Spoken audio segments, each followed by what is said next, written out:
आज कौन सा दिवस है? ओजोन दिवस। हम लोग ओजोन दिवस के बारे में थोड़ी सी चर्चा कर लेते हैं ना। वायुमंडल के समताप मंडल में ऑक्सीजन के 3 परमाणु और अणु पाए जाते हैं। इन्हीं को क्या कहते हैं? ओजोन कहते हैं। ठीक, ऑक्सीजन के इन्हीं 3 परमाणुओं वाले अणुओं के मिलने से एक परत का निर्माण होता है। एक परत का निर्माण होता है जिसे क्या कहते हैं? ओजोन परत। क्या कहते हैं? ओजोन परत कहते हैं। ओजोन परत वायुमंडल के समताप मंडल में, ओजोन परत वायुमंडल के समताप मंडल में पृथ्वी से, कहां से? पृथ्वी से 10 किलोमीटर से लेकर के, कहां पे? 10 किलोमीटर से लेकर के, पृथ्वी की ऊंचाई से 10 किलोमीटर के बाद पे और 50 किलोमीटर के बीच में, 50 किलोमीटर के बीच में ओजोन परत पाई जाती है। ठीक, यह परत हल्के नीले रंग की होती है। कैसे होती है? हल्के नीले रंग की होती है। यह सूर्य पे निकलने वाली पराबैंगनी किरणों को, यह सूर्य से निकलने वाली पराबैंगनी किरणों को पृथ्वी पर आने से रोकती है। कहां पर आने से रोकती है? पृथ्वी पर। पराबैंगनी किरणें कैसी किरणें हैं? खतरनाक किरणें हैं। खतरनाक किरणें हैं जो पृथ्वी पर आने से जिसको रोक देती है। ठीक ना?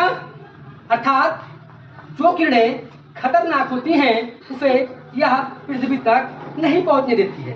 ठीक, ओजोन परत इन किरणों को अपने अंदर, ओजोन किरण जो होती है वह सूर्य की किरणों से आने वाली ऐसी खतरनाक सभी किरणों को अवशोषित कर लेती है।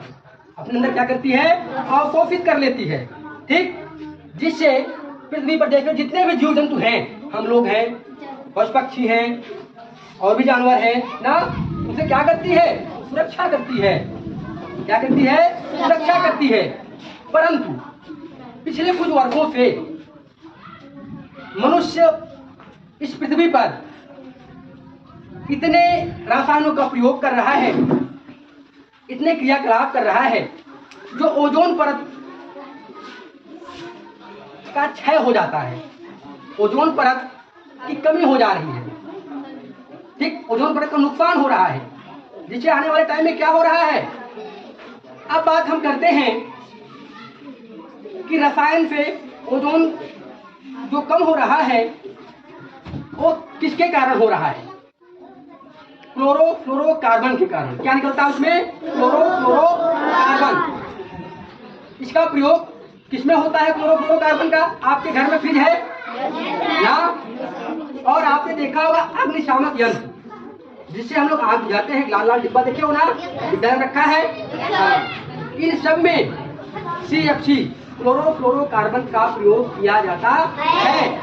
यही ओजोन परत का नुकसान पहुंचा रही है। क्या कर रही है? ओजोन परत को नुकसान पहुंचा रही है। ठीक,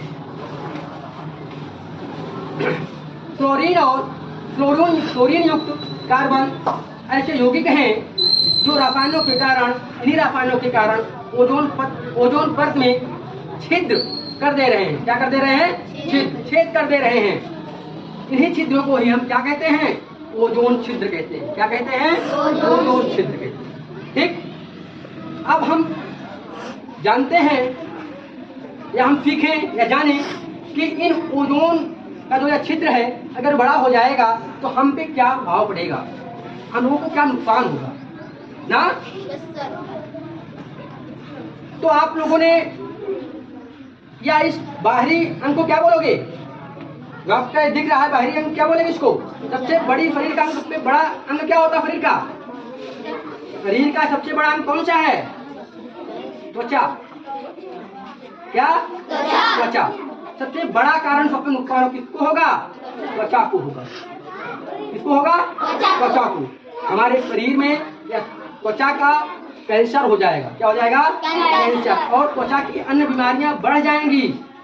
त्वचा की अन्य जैसे दाग, खाज, खुजली या कभी कभी ब्लैक व्हाइट स्पॉट हो जाता है ना, वह ब्लैक कहीं दिखना। जैसे आपने देखा होगा आपका जो शरीर बंद रहता है धूप में, गर्मियों में लोग बांध के चलते हैं, मुंह ढक के चलते हैं क्यों जलते हैं? उन्हीं पराबैंगनी किरणों से बचने के लिए। हम लोग तो ठीक है। अंग्रेजों को देखा जाए यूरोपीय देशों में, जो अंग्रेजों को देखा है आपने, कहीं देखा अंग्रेजों को? जो अंग्रेजों की त्वचा होती है बिल्कुल पतली होती है, झिल्ली नुमा होती है।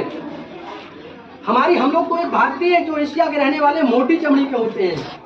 कैसे होते हैं? मोटी चमड़ी के होते हैं। इसलिए हमारी त्वचा में प्रभाव कम पड़ता है, लेकिन सबसे ज्यादा यह प्रभाव कहाँ पड़ता है? यूरोपीय देशों के लोगों में। अंग्रेजों को देखा आपने, गोरे होते हैं, अगर उनकी त्वचा में अगर पड़ गया ओजोन, या ओजोन दिवस, विश्व का जो ओजोन दिवस है, ये कब मनाया जाता है? 16 यह मनाने का सुझाव किसने दिया? यूरोपीय देशों ने ही दिया। किसने दिया? यूरोपीय देशों ने दिया। क्यों दिया? क्योंकि सबसे ज्यादा नुकसान उन यूरोपीय देशों को ही हो रहा था ना। उनको ज्यादा नुकसान हो रहा था। नुकसान तो सबको हो रहा है, लेकिन यूरोपीय देशों को नुकसान ज्यादा हो रहा है। इसलिए उन्होंने सलाह दिया कि विश्व में ओजोन दिवस का एक दिन होना चाहिए जिससे हम ओजोन दिवस की रक्षा कर सकें। ठीक ना? यह 1995 से लेकर के अब तक मनाया जाने लगा। ठीक, ये तो एक नुकसान हो गया, त्वचा में नुकसान। दूसरा नुकसान यह है जो हमारे आंख में कॉर्निया है उसको नुकसान पहुंचाएगा। आपने कभी एहसास किया है, अगर अंधेरे पे उजाले में जाते हो तो आपको दिखता नहीं है। खूब गर्मी अगर पड़ रही हो, बहुत तेज धूप हो, अचानक आप धूप जाओ बाहर धूप में तो दिखेगा नहीं। कुछ देर बाद आप बंद करोगे, फिर देखो, फिर दिखेगा ना। तो अगर बहुत तेज धूप और पराबैंगनी किरणें आपकी आंखों में लगातार पड़ती रहेंगी तो आपकी जो कॉर्निया है वो क्या होगी? धीरे धीरे दिखना क्या हो जाएगा? कम हो जाएगा, और आपकी रोशनी धीरे धीरे गायब हो जाएगी। ठीक ना? उसके बाद आपके जो शरीर को रोगों से लड़ता है, आप इम्यूनिटी सिस्टम, प्रतिरक्षा तंत्र, जो आपके शरीर का क्या है? प्रतिरक्षा तंत्र है, उसको प्रभाव डालता है। आपके शरीर के रोगों की क्षमता, लड़ने की क्षमता कम हो जाती है। रोगों से लड़ने की क्षमता कम हो जाती है। अगर ओजोन छिद्र बड़े हो जाएंगे तो जितनी ओजोन किरणें आएंगी आपको उतना ही नुकसान होगा। ठीक, और आपने यह रीड किया होगा इस चीज को कि आने वाले 2-3 वर्षों में आप देखोगे जब बारिश का प्रारंभ होता है तो बारिश नहीं होती है ना। बारिश का जब अंत होने वाला होता है तो बारिश बढ़ जाती है, ज्यादा होने लगती है। किस कारण से हो रहा है? यही ओजोन के कारण। ओजोन किरणों, जो पराबैंगनी किरणें हैं, जब ओजोन परत में छिद्र हो जा रहा हो, इसके कारण से हमारा जो मौसम है वह क्या हो जा रहा है? परिवर्तित हो जा रहा है। वर्षा के समय वर्षा न होना, बाद में होना, गर्मी के समय गर्मी न पड़ना ना, ये सब बातें हो रही है। ठीक ना? मैं आपसे कुछ प्रश्न पूछता हूँ जो मैंने आपको अभी तक बताया। पूछूं? सुने हो? ठीक, मैं आपसे पूछता हूँ पहला प्रश्न, विश्व ओजोन दिवस कब मनाया जाता है? गुड, क्या मतलब सुन रहे थे? एक दूसरा प्रश्न, यह जो ओजोन किरणों को जो नुकसान पहुंचाती है वह कहाँ से निकलती है? पराबैंगनी किरणें सूर्य की आती हैं ओजोन परत। तो जो पराबैंगनी किरणें हैं वह ओजोन परत ऐसी किरणों को रोकता है जो हमारे लिए हानिकारक होती है। ठीक ना? और ओजोन दिवस कब से मनाया जाने लगा? कब से? 1995 से। कब से? 1995 से। सारी बातें समझ आ गई आपको? ठीक, ओके।